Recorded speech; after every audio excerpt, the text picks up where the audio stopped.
Hello, good evening, and welcome back.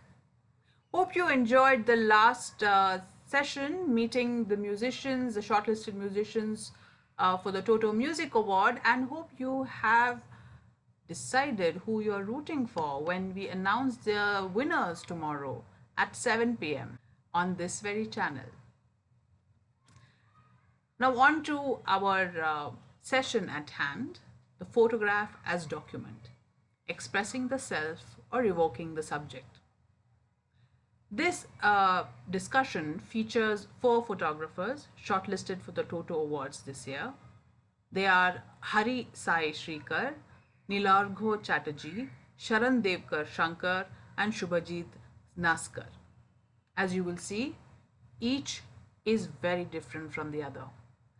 They speak with photographer and curator Anshika Varma about their understanding of the personal and collaborative nature of photography and also share their shortlisted work.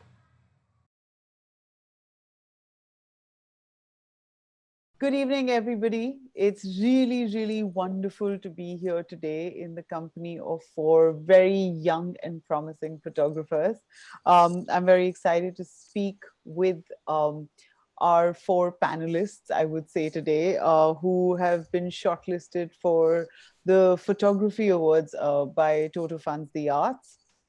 And congratulations, guys, on the shortlist. So, before we begin today's talk, I thought what we could do is that each of you could give us a slight introduction to who you are and what is the work that you had applied with. So, people who will be looking at this talk kind of get some sense of context of what your work is and what your interests are also within photography. And we'll keep it a little short and sweet here so that we can then have a longer conversation after that, and we can get to know more about your process and your own motivations, not just within the medium, but I think in storytelling at large. Yeah. um, I think just for me to give everybody an introduction, we have Nilargha and Subhajit who are joining us from different parts of Bengal, let's say. Well, I would say Yeah, Nilargha is in Calcutta, but yeah, Subhajit, I've just learned, is right on the peripheries of the Sundarbans area. And so there's a little nip in the air for him, right? And Hari is joining us from Hyderabad, right? yes. Hi, Hari. And then, of course, we have Sharan, who's in the nice, breezy Chennai sun while we're all trying to deal with our winter and Yeah. chills here. And I'm Anshika Varma, and I am in a very cold Delhi, trying to make sense of photography while being nicely snuggled up to my heater, let's just say, right? Um, Welcome, everyone. Sharan, shall we start with you? Would you like to tell us a little bit about you and about your practice, and maybe show us a little bit of a sneak peek into the work that we'll Sure. be discussing? So I'm a photographer and a filmmaker based out of Chennai, and I've been working independently or codependently for the past 5 years with people from different places in the country and different mediums. I have my work that's been shortlisted is called Dancing with Photographs, which is something that was initiated during the Indent Lab, which was organized by Gadi Dance Forum in Delhi, where different practitioners were invited to respond respond to dance and movement. So, and I responded with my choice of medium, which is photography. So, yeah. Thanks for that, Sharan. Um, Hari, take over. Yeah. Hi, I'm Hari. I'm a photographer based from Hyderabad, but I also work in Mumbai. And my background has been photography and filmmaking. And I definitely enjoy photography a lot more, and I really connect with it. So I kind of chose that to work around this idea that I started developing when I was doing the international semester in Pathshala. So that's how I kind of started the project. And yeah. Thanks for that, Hari. Nilargha, can we have you join in and tell us a Uh, little bit about yourself too, please? Hello, I am Nilargha. I'm a documentary photographer based out of Kolkata. So after completing my engineering in 2015, since then I'm also from before that, like I'm practicing photography, and my work which has been shortlisted here in Toto Foundation is the metamorphosis of an ancient identity. This and in 2018 this work also got supported by Al-Qazi Foundation with their documentary photography grant, and now I'm still working on it and taking this work forward, and this is what is happening right now. Very, very exciting. I think it'll be also interesting to talk about what that timeline has done to how you look at your work today, because of course you've been kind of engaging with the same people over a long Yeah. period of time. But before we get into that, I'd really like to also invite Subhajit to join us and tell us a little bit about himself. Hello, I'm Subhajit Naskar. I'm a photojournalist based in Kolkata, and also I'm practicing visual art. Actually, photography is just kind of a political tool for me. I'm involved in politics, and photography is just a political weapon for me. And the project which have been selected in this TOTO Awards is on the addiction of queer people towards some kind of social entertainment apps. The people, this kind of, I mean, my queer friends, I have studied them, their characters, I mean, their attitudes towards these platforms, and I've just done this story on it. Thank you, Subhajit. Very interesting subjects, as we have all just seen. But I think one of the things that I do see, which is part of any format of storytelling, is also kind of immersing yourself into a different world. And I mean, it seems to be something that is of interest to um, all of you all, I think, on this panel, and it would be great to talk about what triggers these interests for you, and what that leads to in terms of your relationship with the people who you photograph, and how you then manifest that in your own work. Um, I let's start with the act of photographing altogether, right? We're not going to get into a very serious conversation, guys. So we're going to keep it very grounded. We're going to keep it to a space that, where we're all candid about our conversations, and we can share the joys of shooting, but maybe very often even questions that we might be encountering within our own practice while we're working on projects. So I'd like for this to remain open-ended. We're not necessarily arriving at judgments or conclusions, but more, let's say, tiny investigations to see what's happening within photography right now as well, right? One of the things that definitely is going on is this nature of interdisciplinary practice that's coming up within photography, right? Sharan, with your work, I do see that as something that comes to the forefront, also because the camera became a way for you to access something that was outside of the camera, which was, looking at the body, and the fascination for body finding rhythm, and we've previously spoken about that. But I think what would be nice is if you could give us a little backdrop into what your work intends to do, or where it was triggered out of. So Yeah. So as I said, there was an external impetus in terms of where the work got started, where I had to respond to how I've been observing and collaborating with performing arts, which is so performing arts. Performing arts as a discipline is something that I got introduced to when I was in my undergraduation. So and growing up. And I think as I look back, it also has a connection to my own relationship with body and communicating with the body through gestures and through touch, or actually the lack of it. Uh, so to see a body in performance, a live visceral body moving in front of you was so liberating. So I was very curious and fascinated as into what the form is about, and I continued to stick around it for a long time. And through that, I was lucky to be around some of the people who are practicing in dance making or performing art practitioners in India, and to photograph them. So, and there was a strong visual language in the performance in itself. So, what was it to be an observer of the moving body and also to be able to capture that through a camera?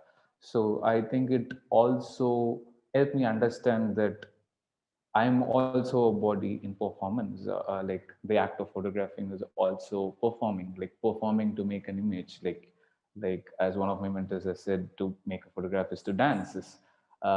So these are the things that as I look back. But yeah, so it was an impetus to see how my journey has been in terms of working with a moving body. What we can do maybe is, we let this play at the backdrop, and I want to talk to you a little bit about the body as a performer. You did mention that in some ways the curiosity to understand the body Hmm, also hmm, came out of your hmm, own childhood, and your younger years, let's hmm, just say. hmm, hmm. And So, I mean, talk to me a little bit about that and what you think the act of performance did in terms of healing, in terms of questioning, and what this collaboration with actual performers, uh, why was it important for you? Okay. So I don't think most of this was a conscious process, Mm-hmm. because it just happened. But I think there was an deliberate attempt in knowing, in following the intuition to know. But say being with the people gave me a first row seat to observe how movement is being made, sometimes respond to those movements through a camera, like an interact and improvise and document and understand sometimes. So so the collaboration part of it is sometimes say I've also worked on making movement films and dance films with some of the practitioners. So that process involves a longer engagement in terms of how I see the moving image or the photograph, and how they see the movement, and say how the camera and the moving body can move together, and how say one thing is static and one thing is moving, and the other way around. So that's there. And the other thing is I also wanted to consciously be in the perspective of the moving body. So from being an observer of the moving body, I myself attended workshops. Like my first movement workshop was a theater of the operas workshop in Himachal Pradesh. So that was very liberating to not to leave the camera aside and perform, so to see even without the camera. So I think the art of noticing the details, the gestures of the daily. So when I think performing arts gave me a new lens, like a lens to look at the details, at gestures and the performance that's happening around us in our day-to-day life, because I'm also somebody who's interested in relationships between people and the built environment. So it's been a very slow engagement and a not so conscious or a sudden development. What's interesting is, how you look at the idea of the body as a performer. But from there, if we were to actually go to Subhajit and his idea of performance, it'd be nice to know how performance plays a role in how your project developed. Because from what I do, what I understand,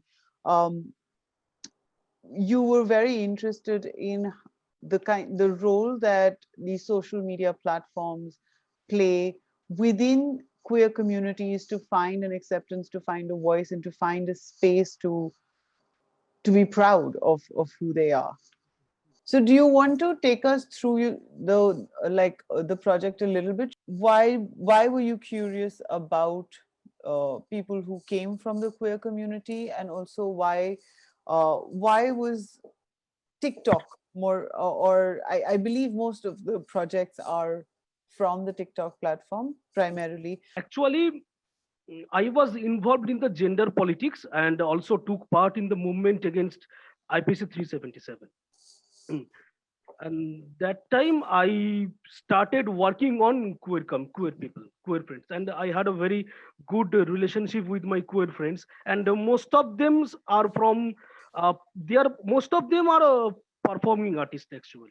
IPC 377 was amended. It was scrapped. Homosexuality became legal, and Mm-hmm. definitely it's a victory. Definitely it's a big victory. But I found that it's just a law change, just a law change. But my queer friends, they are still being bullied.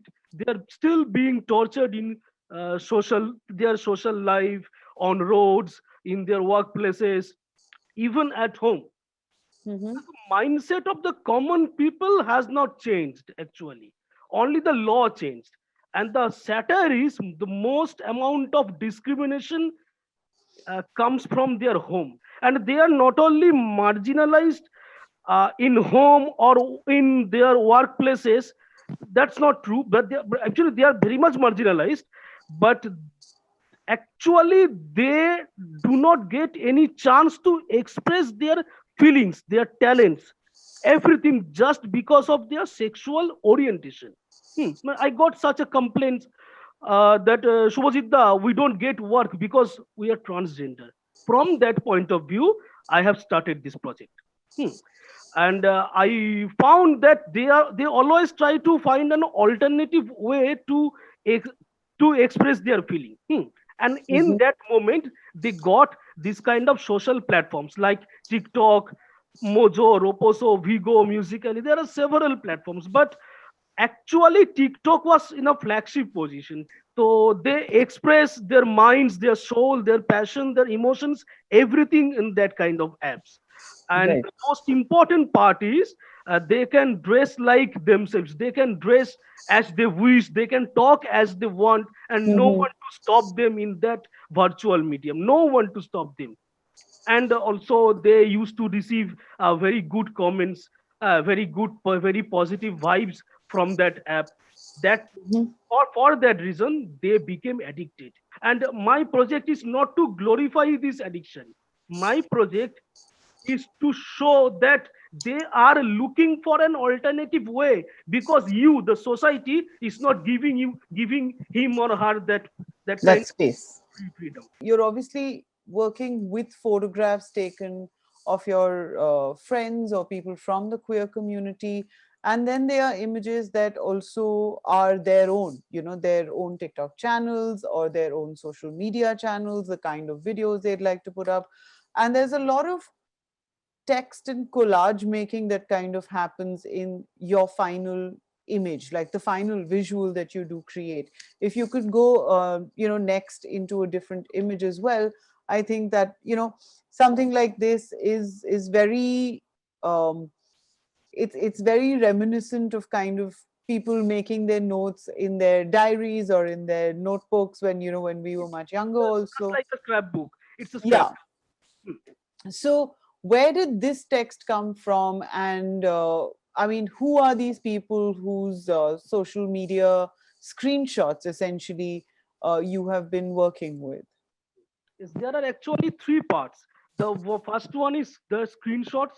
Second one is their comments. I mean, the comments they used to get in the TikTok accounts. And the third one is their personal opinion. Right. their feelings about these things. Actually, before starting the project, I talked to few psychologists, and they told me that this kind of addiction is just because of the oppression they feel in their real life. That's why they are Okay. doing this kind of thing. So I'm showing you these photographs. This Mm-hmm. part of the it is Riyanka Kormukar. She's a makeup artist, and you can see this photograph also. This corner image. Actually, she was making a TikTok video with a boy. Hmm. And love, actually Right.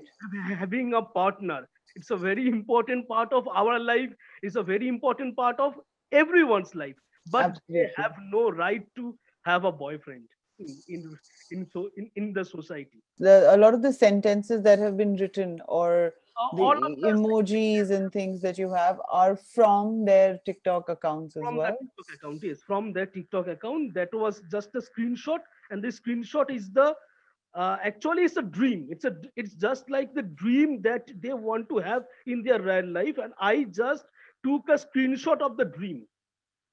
Just this scrapbook, just a dream that they want to feel in their life, and it is written in Bengali here. That just use the highlighter. She Yeah. wrote that I just wanted to be a girl, but no one accepts me. And she wrote here that we are just like other people of this society. We are not alien. You know, how do you decide which image it is that you're going to put into something like this?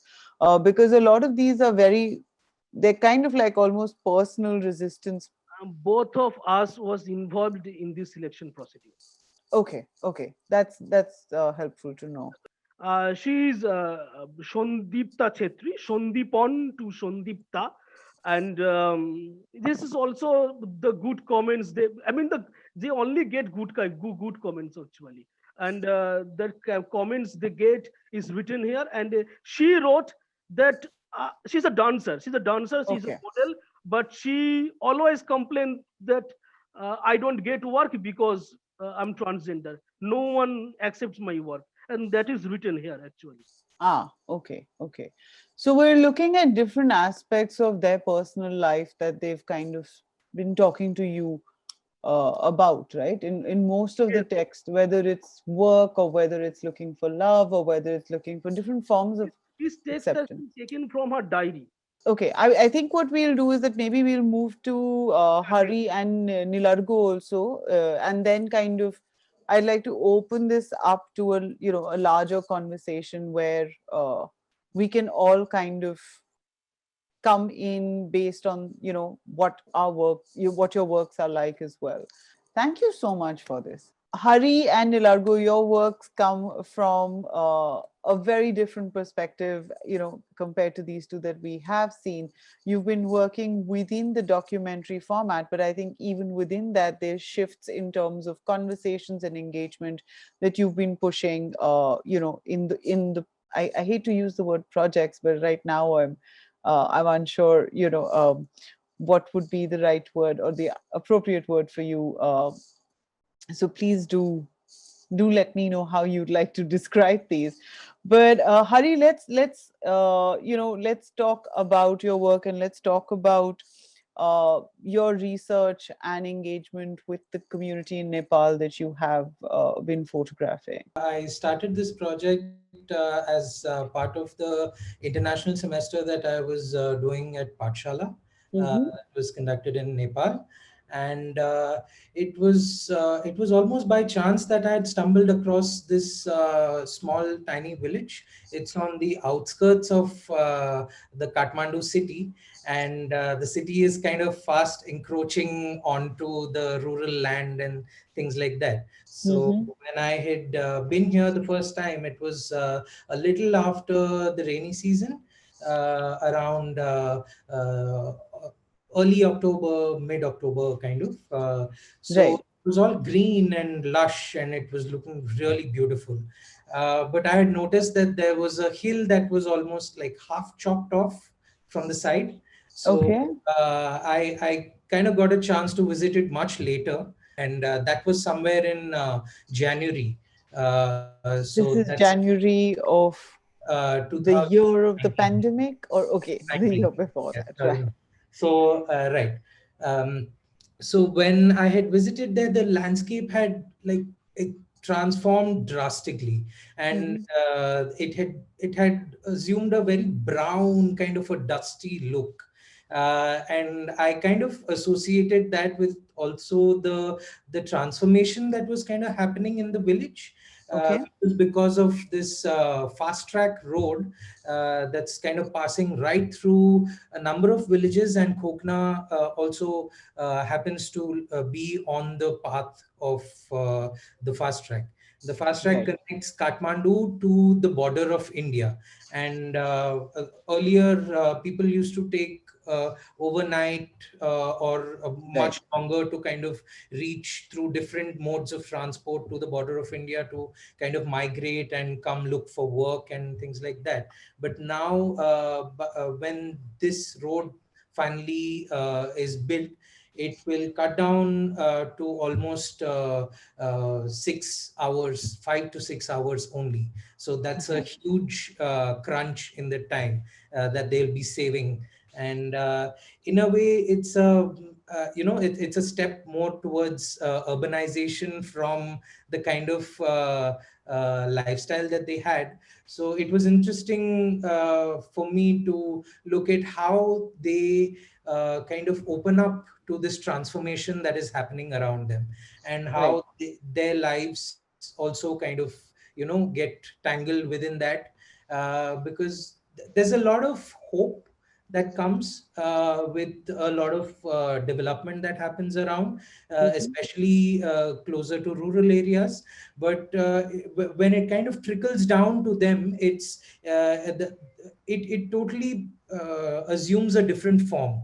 And in many spaces, especially places like Kokana, around Kokana, where there are a lot of agricultural lands now, have been kind of slowly sold off to different builders, different people who want to kind of buy it for more money. The government wants to kind of lease it to different contractors to develop it into smart cities and satellite towns and things like that. It's almost like a situation of disquiet. Everyone knows that there's a huge change that is coming, but no one's able to really anticipate how good or bad it would be. That's going to be right. Yeah. On one Could we hand, see some of the work while yeah, you also yeah, talk I about will it? It'd be kind of nice to. speak. Yeah. So when I had gone there, I wanted to kind of look at the landscape and how our interactions were kind of changing the landscape. It was like you are reshaping the landscape with by changing certain smaller aspects, and over time it almost becomes a totally new landscape altogether. Mm-hmm. So the agricultural steppies kind of landscape that was full of mustard fields and things is now kind of divided by a road that cuts through straight forward, like almost like an arrow. It passes through the all the undulating ups and downs of the landscape to kind of reach its destination in a way.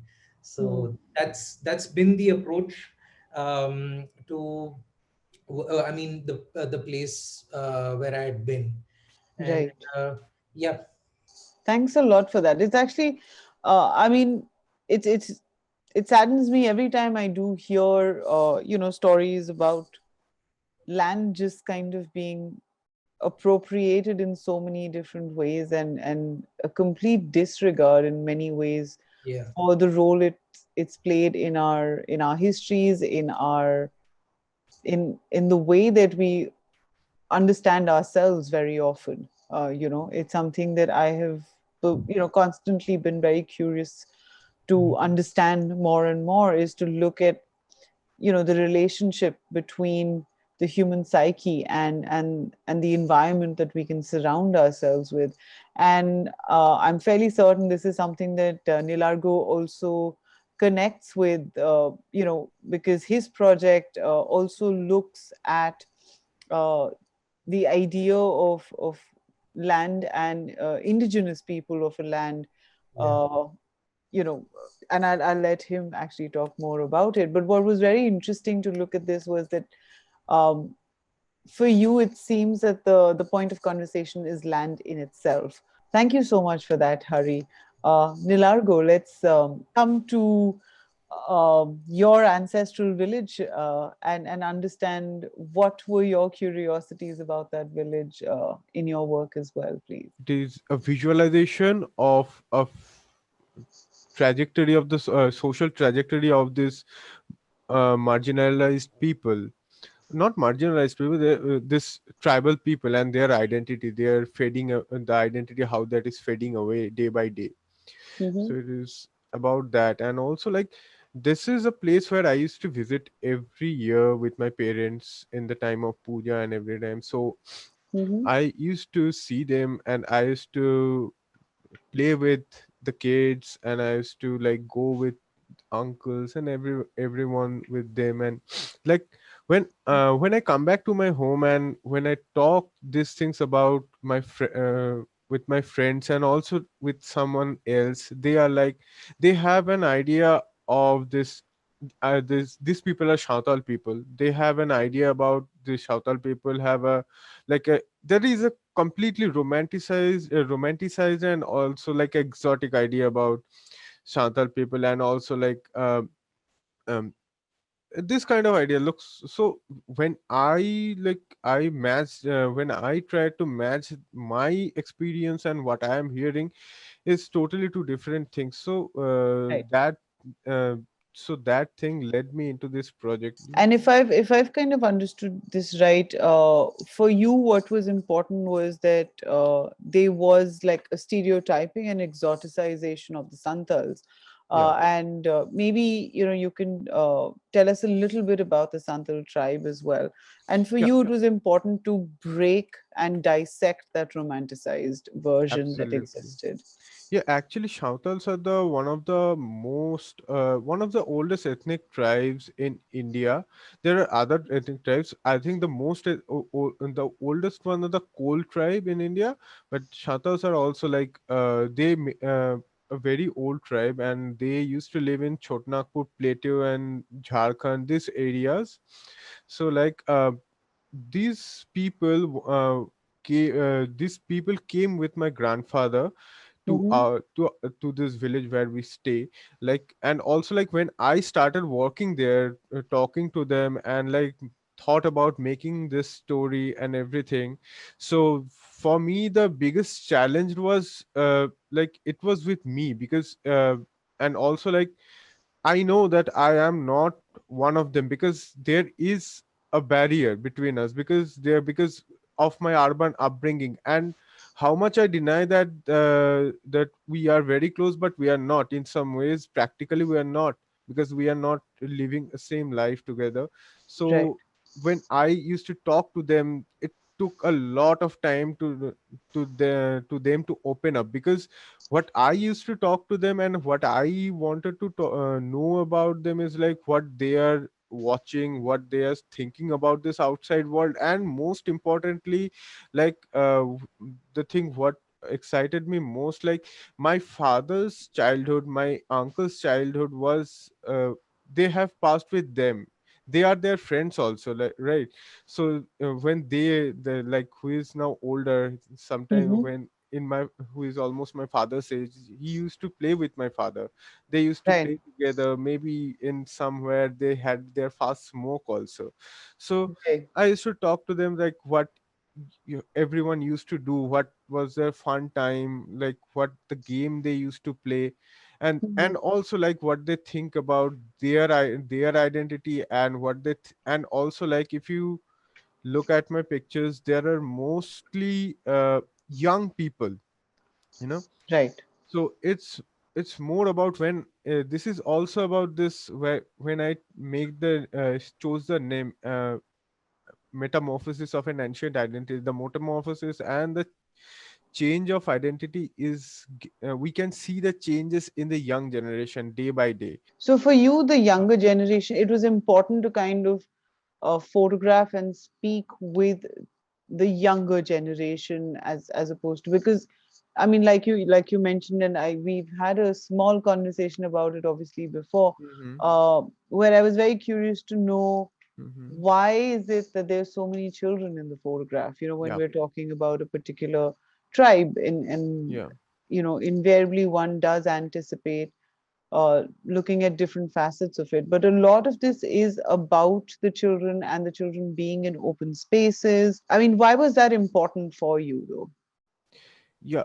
The most important thing here is like when it is actually the thing is like I grew up in a very in Kolkata, and and I heard stories from my father, from my uncle. And when I went back there are the childrens there, they used to live there, and also their father, their grandfather used to tell me stories, and I used to talk to them.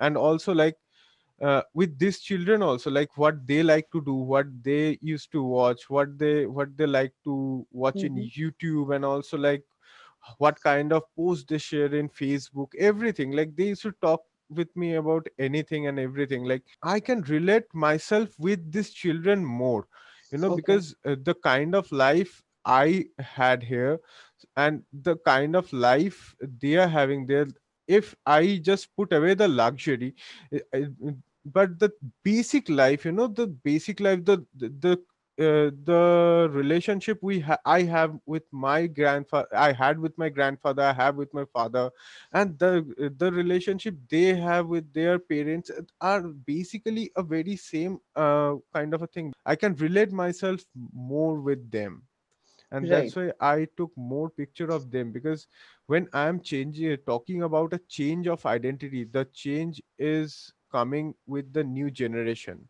Hmm. and that's why I chose to photograph the younger generation more, not only children but also the who are adults right now, and also Right. mostly young generation. Right. We Hmm. still do see a lot um, of the children or the young adults in engagement with non-technology based Hmm. environments, and I mean Hmm. that's it's just an interesting observation that I did have.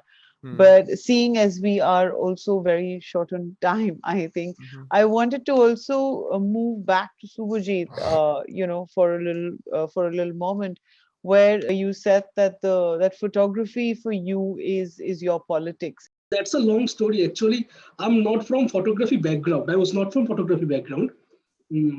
I was in my engineering college when my father brought a camera, and actually he was making a documentation on the heinous crime that was happening in my village, and Okay. he documented that.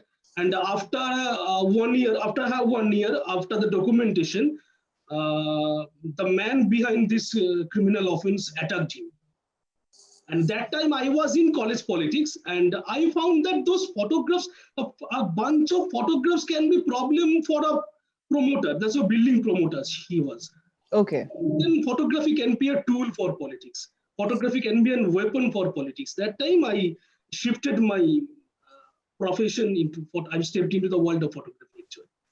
Shubhajit, I understand where the purpose of using photography for to be used within your activism, let's just say, comes into play now. um, I have to admit, I do have certain questions that do come to my mind, even when you mention something, like the addiction to social media, which I mean, of course, in you're speaking about it in context to a queer community that's looking for an outlet of creative expression, let's just say. But I mean, it's something that we see happening around us everywhere, right? I mean, whether it's political or non-political, I think the presence of social media is kind of really seeped into our everyday lives. I was very surprised to know when you mentioned that these your friends and performers who you've kind of had participate in your work, uh, that for them there that was a space where they got positive reinforcement. I have always imagined that trolling is probably very prominent in most online media spaces. And I mean, is that something that has not happened in their spaces, or is it something that they choose to not acknowledge? It is seen that eunuchs of TikTok or hijras of TikTok, this kind of trolling comments or hatred issues, you can find in Facebook, YouTube, Instagram, everywhere, everywhere. Right. And mostly they uses these TikTok videos. Actually, they downloaded their TikTok videos from their profiles and they're shared in their YouTube memes or Facebook memes. But in TikTok, in their personal profile of this TikTok or any kind of other social medias they are using right now, like snake videos, they don't get this kind of trolling or hatred comments. Another thing is I have used the good dreams, the good images of they want to see, and that trolling parts is not the part of their dream, their good dream that they want to have. Right. So you, I mean, you are in some way then also uh, taking a curated idea out of their lives, right? Like you're making a selection of one portion of their And lives that and putting it selection is forward. done by them, not by me actually. Right, right. Uh, what is this process like? Could you talk to us a little bit more about it? Like, how do they are they, I mean, since they're already very active TikTok users, they're, I'm assuming, fairly familiar with the camera and its many tricks and many ways in which it can be used. So I'm curious to know what do they think of a project like this? I mean, and for you, I'm going to join two questions together. One is, of course, what has it been for them to see the final collage, work put together? But also for you, where do you see this work going, and what are you hoping that this work would be able to um, do? Actually, they are being trolled in Facebook or whatever you were saying, that every time in this volatile period, they are every time they are being trolled in Facebook or any kind of social media. So I thought that this project after a certain time I will publish this one, and uh, actually I will show the world that the thing which you were talking about, these hijras of TikTok or eunuchs of TikTok, because they are addicted towards this platform, because you are the reason behind this. Thanks so much for that, Subhajit. Thank I'm you. very quickly going to come to Sharan to talk about his work as well. Sharan, again, I mean, in your case, of course, there is the body and the performance, but was the camera a way for you to then look at something else, and which over here might be performance, might be body, might be um, questioning or re-looking at experiences you might have had in your own life and kind of re-understanding them through a different prism. Uh, and if that is so, do you? I mean, I'm curious to know, what do you think the potential of the camera could be as a form of therapy? So I think if I interpret it right, yes, of course, the the practice of making an image is in itself is very therapeutic, at least for myself. But what I've come to understand is I've been able to use the camera, use this tool of image making, is because of the democratization of the form in itself. That you can able to make an image using your phone, or uh, Mhm. the form being accessible to to a lot of people. I'm not going to say everybody, to a lot of people these days.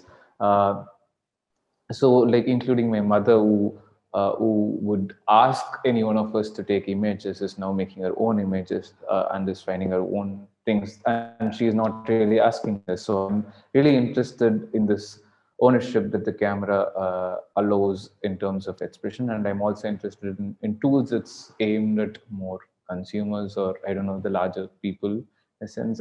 I guess yes, it is uh, it is a personal experience for me, but I am trying to see how collaborative this process of image making is, and it's not individualistic at all. Of course, I enjoy making my own images, and I take pride, and I'm very happy with what comes up. But yes, I think it's a way for me to be together. Okay, that sounds really good. Thanks, Sharan.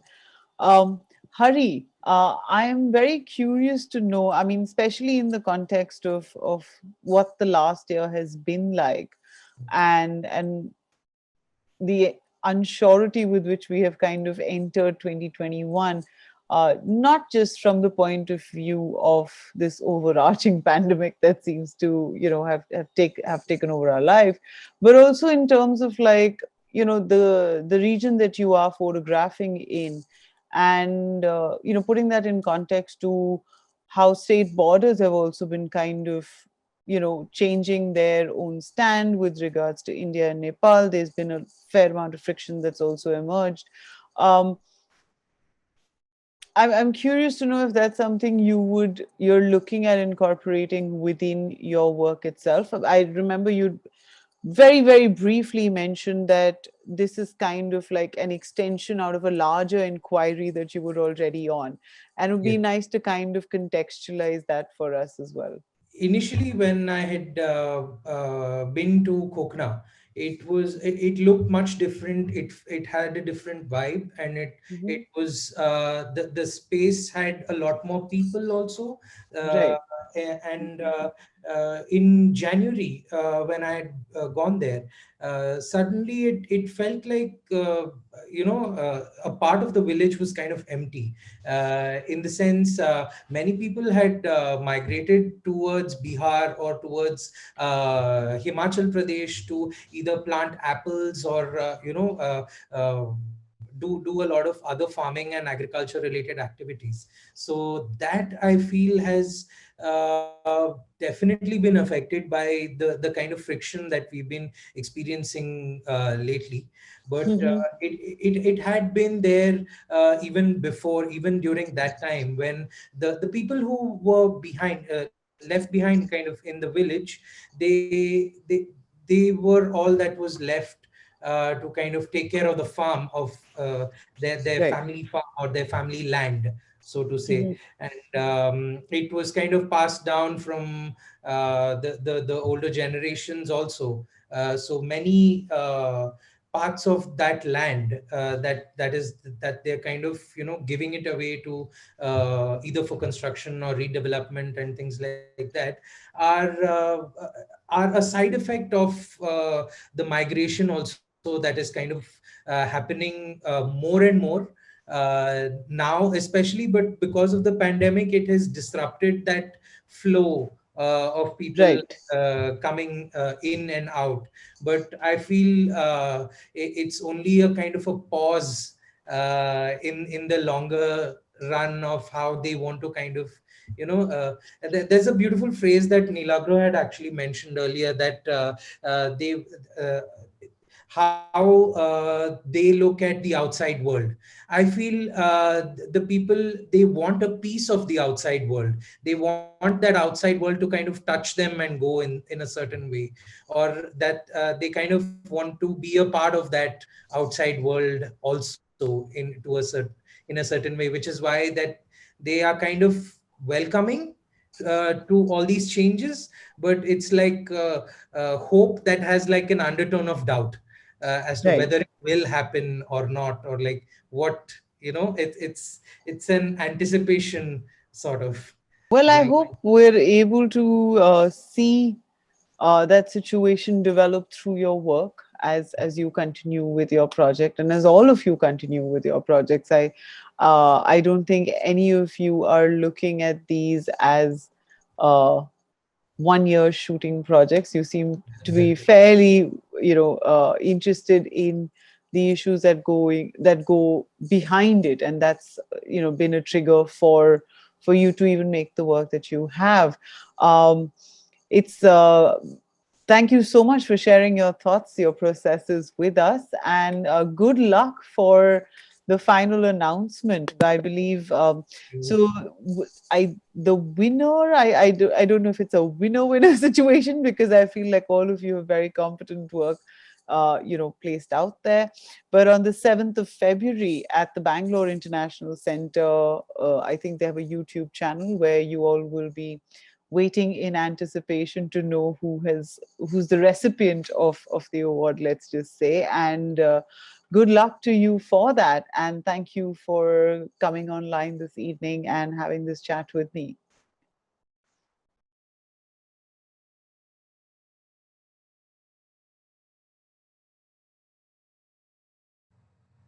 Now we know that there is so much more to photography than we might have imagined.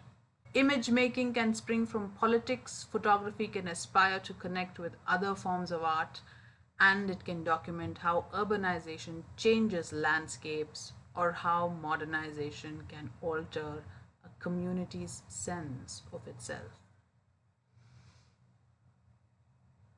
See you tomorrow for the final session on New Writing in Kannada at 5 pm, followed by the grand finale, the TOTO Awards ceremony at 7 pm. Good evening, everyone, and see you soon.